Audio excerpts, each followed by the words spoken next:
What's up, everybody? It's Ty the Bourbon Guy, and welcome back to another whiskey review. Today, we are going to review the 2023-03 Booker's Batch, the Mighty Fine Batch is what this one is called. For those that may be unfamiliar, Booker's actually releases typically 4 of these a year, and they're all titled something different. There's whatever the year is, dash 01, 02, 03, 04.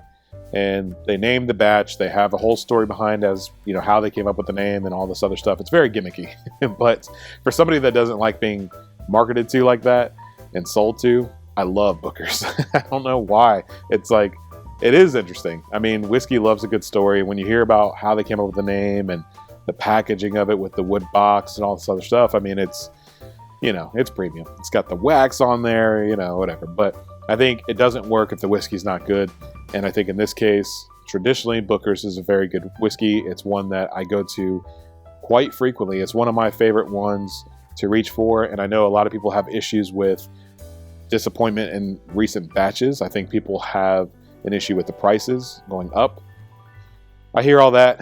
I still love Booker's. So we'll see. I'm still looking for that one batch. You know, I think if each Booker's batch kind of just, you know, has a certain level of experience that I'm enjoying, and certain things that I look for in that whiskey, and it's somewhat consistent batch to batch, I'm looking for that one to just have that wow factor and take it over the edge.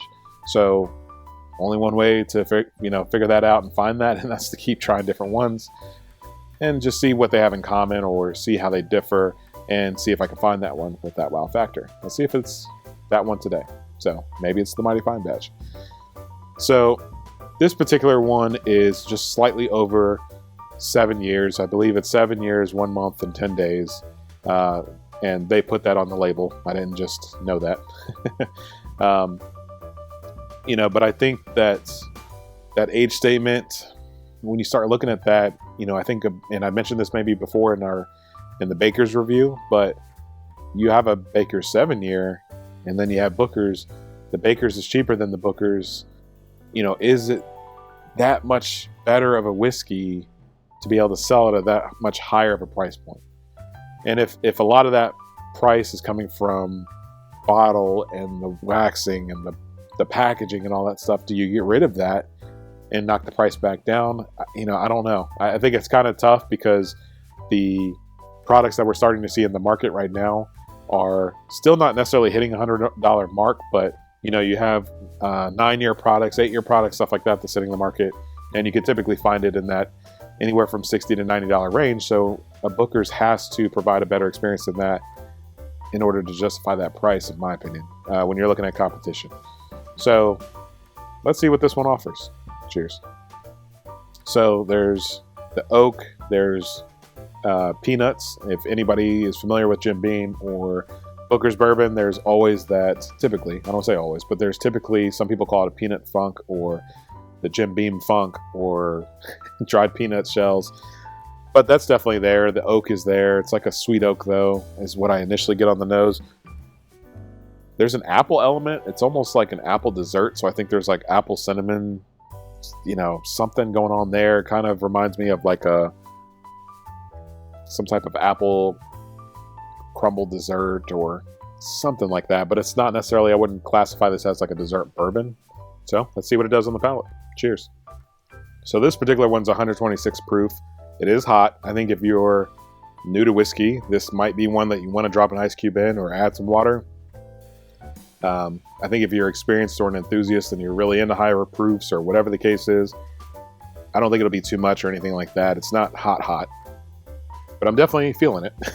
I also think that this is it's like the sweet oak on the nose actually transitioned into a dry oak for me, to where that it's just a drying whiskey. It's almost like when I talked about the peanuts earlier, comes through on the palate, but that dryness, it reminds me a lot of when you actually eat peanuts and your mouth just gets so dry from all the salt. That's kind of what this is doing for me.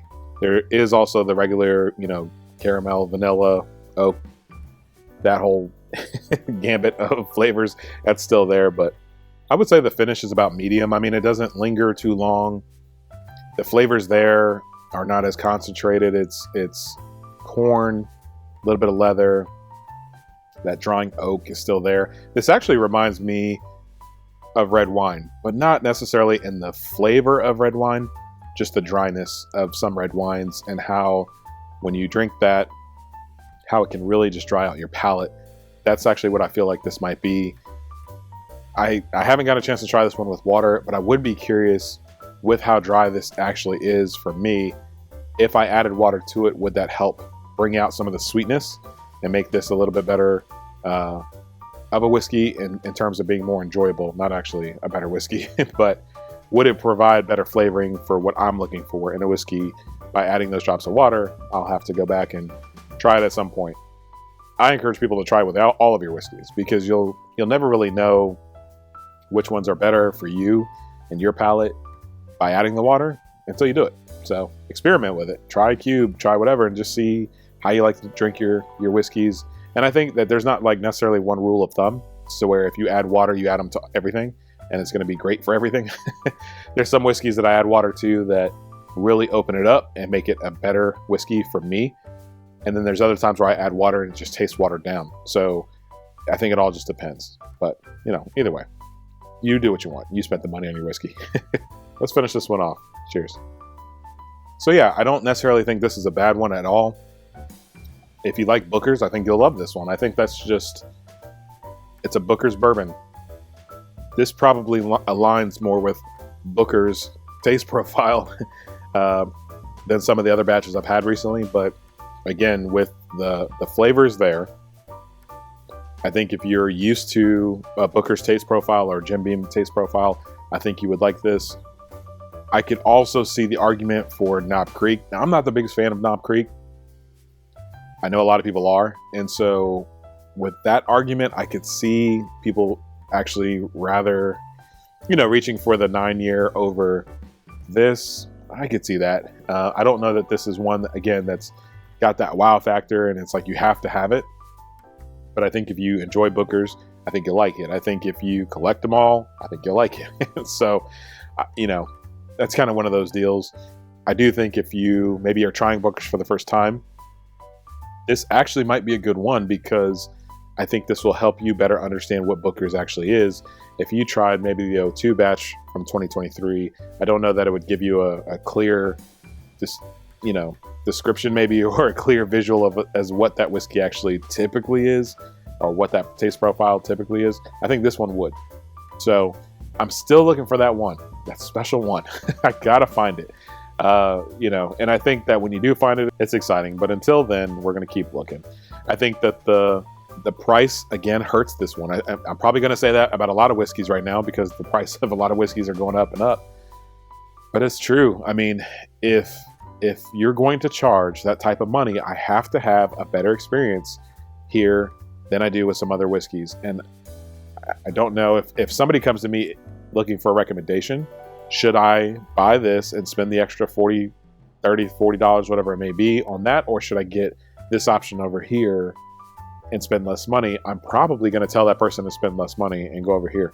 If it's myself, because I'm just a huge Booker's fan, I'm going to spend the extra money to get it because I want, the Booker's batch. So I think it really just depends on the person.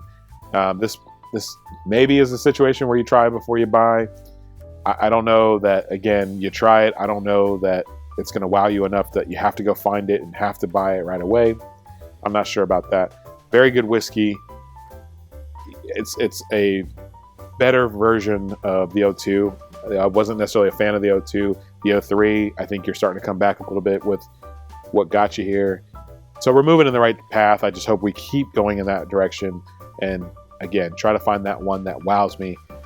So with all that being said, I'm going to rate this one a 91 out of 100. I think the price hurts this here. I think it's a very good whiskey.